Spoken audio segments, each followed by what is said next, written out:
ముందుగా దేవునికి స్తోత్రం. మీ అందరికి నా వందనాలు. ఆకాశిస్తున్న దేవునికి వందనాలు.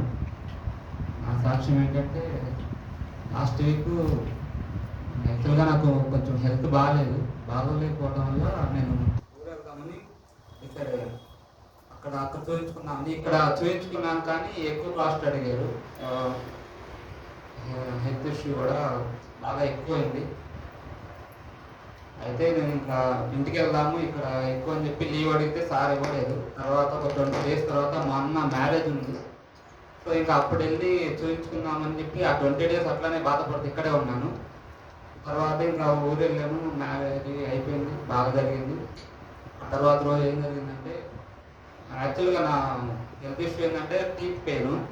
దానికి ఇంకా హాస్పిటల్కి వెళ్ళి ఆ రోజు సిమెంట్ పెట్టించి వచ్చేసాను. ఇక్కడ వచ్చిన తర్వాత 2 days తర్వాత మళ్ళీ పెయిన్ స్టార్ట్ అయింది. స్టార్ట్ అయితే ఏం చేయాలని చెప్పి అర్థం కాలేదు. నైట్ అంతా ఇంకా మేల్కొని ఉన్నా. 4:30 అయ్యే వరకు పెయిన్ తగ్గలేదు. తర్వాత ఇంకా ఆ రోజు మళ్ళీ 9కి ఆఫీస్కి వెళ్ళిపోయాం. వెళ్ళిన తర్వాత ఇంకా 2 days ఎట్లా వల్ల ఆఫీస్కి వెళ్ళి ఫ్రైడే ఇంక మళ్ళీ ఇంటికి వెళ్ళిపోయాను. ఫుల్ వర్షం. తర్వాత రోజు హాస్పిటల్కి వెళ్ళడం జరిగింది. అయితే ఇంకా తీయించాను, పన్ను తగ్గిపోయింది. దానికంటే ముందు ఇక్కడ ఫ్రైడే నేనేం చేశానంటే, మా అత్త వాళ్ళకి ఫోన్ చేసి విజయవాడ వెళ్దామని చెప్పి నేను బస్సు బుక్ చేశాను.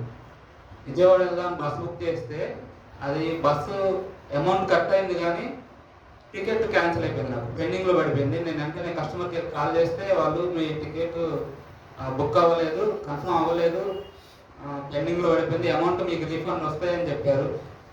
అయితే ఓకే అలాగే అని చెప్పి మళ్ళీ మీరు బుక్ చేయొద్దు, ఒక 20 minutes వరకు వెయిట్ చేయండి అని చెప్పారు.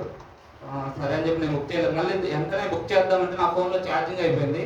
తర్వాత ఇప్పుడు మళ్ళీ వేరే ఒక అక్క ఫోన్ తీసుకొని మా అన్నకి మెసేజ్ చేశాను, ఇట్లా ఇంటికి రావాలా లేదంటే ఇట్లా అత్త వాళ్ళకి మెసేజ్ చేశాను విజయవాడ వెళ్దామని. ఎక్కడికి వెళ్ళమంటానంటే ఇంటికి వచ్చేయి నువ్వు అన్నారు. అంటే అప్పటికి ఇంకా వరదలు స్టార్ట్ అవ్వలేదు విజయవాడలో. ఈ వర్షం అదంతా ఇంకా అవ్వలేదు.